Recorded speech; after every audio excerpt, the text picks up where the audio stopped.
ನಾನಿಲ್ಲಿ ಬಾಳೆಕಾಯಿ ಪಲ್ಯ ಮಾಡೋದು ಹೇಗೆ ಅಂತ ತೋರಿಸ್ಕೊಡ್ತಾ ಇದ್ದೀನಿ.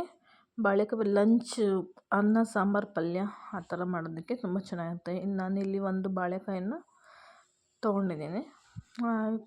ಎಲ್ಲ ಕಡೆ ಸಿಗುತ್ತೆ, ಮಾರ್ಕೆಟು ಮತ್ತು ಶಾಪಲ್ಲೆಲ್ಲ ಕಡೆ ಸಿಗುತ್ತೆ, ವೆಜಿಟೇಬಲ್ ಶಾಪಲ್ಲಿ. ಅದನ್ನ ಸ್ಕ್ರೇಪ್ ಮಾಡಿ ನೀಟಾಗಿ ಹೀಗೆ ಸಿಪ್ಪೆ ಎಲ್ಲ ಸ್ಕ್ರೇಪ್ ಮಾಡಿ ಇಟ್ಕೊಂಡಿದ್ದೀನಿ. ಸಣ್ಣ ಸಣ್ಣದಾಗಿ ಕಟ್ ಮಾಡಿದ ತಕ್ಷಣ ಅದನ್ನು ನೀರಿಗೆ ಹಾಕಬೇಕು. ನೀರಿಗೆ ಹಾಕಿಲ್ಲ ಅಂದರೆ ಅದು ಬ್ಲ್ಯಾಕ್ ಕಲರ್ ಬಂದುಬಿಡುತ್ತೆ. ಅದಕ್ಕೋಸ್ಕರ ಸಣ್ಣ ಸಣ್ಣದಾಗಿ ಕಟ್ ಮಾಡಿ ನೀರಿಗೆ ಹಾಕಿ ಇಟ್ಕೊತಾ ಇದ್ದೀನಿ. ಬಾಳೆಕಾಯಿ ಪಲ್ಯ ಮಾಡೋದಕ್ಕೆ ಒಂದು ಆನಿಯನ್ನು, 2 ಮೆಣಸಿನ್ಕಾಯಿ, ಕರಿಬೇವಿನ ಸೊಪ್ಪು ತೊಗೊಂಡಿದ್ದೀನಿ. ಅದನ್ನು ನೀಟಾಗಿ ಕಟ್ ಮಾಡಿ ಚಾಪ್ ಮಾಡಿ ಇಟ್ಕೊಂಡಿದ್ದೀನಿ. ಒಗ್ಗರಣೆಗೆ ಏನು ಬೇಕಂದರೆ ಸಾಸಿವೆ, ಕಡಲೆಬೇಳೆ, ಉದ್ದಿನಬೇಳೆ ತೊಗೊಂಡಿದ್ದೀನಿ. ಬಾಳೆಕಾಯನ್ನು ಕಟ್ ಮಾಡಿ ನೀಟಾಗೆಲ್ಲ ಇಟ್ಕೊಂಡಿದ್ದೀನಿ ಅರೇಂಜ್ ಮಾಡಿ.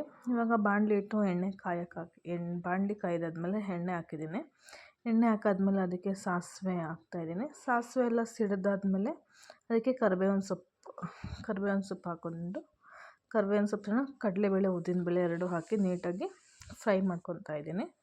ಕಡಲೆಬೇಳೆ, ಉದ್ದಿನಬೇಳೆ 2 ಫ್ರೈ ಆದಮೇಲೆ ಫ್ರೈ ಆಗ್ತಿದ್ದಂಗೆ 2 ಚಿಲ್ಲಿ ಹಾಕ್ಕೊಂಡು ಆನಿಯನ್ ಹಾಕಿ ನೀಟಾಗಿ ಬಾಡಿಸ್ಕೊಬೇಕು. ಆನಿಯನ್ನು ಎಣ್ಣೆಯಲ್ಲಿ ನೀಟಾಗಿ ಫ್ರೈ ಮಾಡ್ಕೋಬೇಕು. ಮಾಡ್ಕೊಂಡಾದ್ಮೇಲೆ ಅದಕ್ಕೆ ಬಾಳೆಕಾಯನ್ನು ಆ್ಯಡ್ ಮಾಡ್ತಾಯಿದ್ದೀನಿ. ನೋಡಿ, ಬಾಳೆಕಾಯಿ ಎಷ್ಟು ಕಲರ್ ಬ್ಲ್ಯಾಕ್ ಕಲರ್ ಆಗಿಲ್ಲ. ನಾವು ನೀರಲ್ಲಿ ಹಾಕಿದರೆ ಹೀಗೆ ಇರುತ್ತೆ. ನೀರಲ್ಲಿ ಹಾಕಿಲ್ಲ ಅಂದರೆ ಅದು ಅಬ್ಸರ್ವ್ ಮಾಡಿ ಕಪ್ಪಗೆ ಬಂದುಬಿಡುತ್ತೆ. ಬಾಳೆಕಾಯಿ ಹಾಕಿ ನೀಟಾಗಿ ಹಾಗೆ ಬಾಡಿಸ್ಕೊಬೇಕು. ಬಾಡಿಸ್ಕೊಂಡಿಲ್ಲ ಅಂದರೆ ಅದು ತಳ ಹಿಡಿದ್ಬಿಡುತ್ತೆ. ಅದಕ್ಕೆ ಸ್ವಲ್ಪ ಅರಿಶಿನ, ಒಂದು ಚಿಟಿಕೆ ಅರಿಶಿನ ಹಾಕಿ ನೀಟಾಗಿ ಹಾಗೆ ಕೈ ಬಿಡ್ದಂಗೆ ಬಾಡಿಸ್ಕೊತಾ ಇರಬೇಕು. ಯಾವಾಗಲೂ ಹೈ ಫ್ಲೇಮಲ್ಲಿ ಮಾಡಬಾರ್ದು, ಮೀಡಿಯಮ್ ಫ್ಲೇಮಲ್ಲಿ ಇರಬೇಕು. ಕೈ ಹಿಡ್ದೆ ನೀಟಾಗಿ ಬಾಡಿಸ್ಕೊಂಡಾದ್ಮೇಲೆ ಅದಕ್ಕೆ ರುಚಿಗೆ ಎಷ್ಟು ಬೇಕೋ ಅಷ್ಟು ಉಪ್ಪನ್ನ ಆ್ಯಡ್ ಮಾಡ್ಕೊಬೇಕು. ಉಪ್ಪನ್ನ ಆ್ಯಡ್ ಮಾಡಿ ಹೀಗೆ ಬಾಡಿಸ್ಕೊಂಡಾದ್ಮೇಲೆ ಒಂದು ಮುಷ್ಟಿಯಷ್ಟು ನೀರನ್ನ ಚಿಮ್ಕಿಸ್ಕೊಬೇಕು. ನೀರು ಜಾಸ್ತಿ ಹಾಕಿದ್ರೆ ಏನಾಗುತ್ತೆ, ಅದು ತುಂಬ ಪೇಸ್ಟ್ ಥರ ಆಗಿಬಿಡುತ್ತೆ. ಅದಕ್ಕೋಸ್ಕರ ನೀರನ್ನ ಹಾಕ್ಕೊಳ್ಳೋಕೆ ಹೋಗಬಾರ್ದು. ನಾವು ಲಿಡ್ನ ಕ್ಲೋಸ್ ಮಾಡಿ ಕೂಡ ಸ್ಟೀಮಲ್ಲೇ ಇದು ಮಾಡ್ಬೋದು. ಹಾಗೆ ನೀಟಾಗಿ ಕೊತ್ತಂಬರಿ ಸೊಪ್ಪನ್ನ ಕಟ್ ಮಾಡಿ ಚಾಪ್ ಮಾಡಿ ಇಟ್ಕೊಂಡು ಕೊತ್ತಂಬರಿ ಸೊಪ್ಪು ಹಾಕ್ಕೊಂಡಿದ್ದೀನಿ.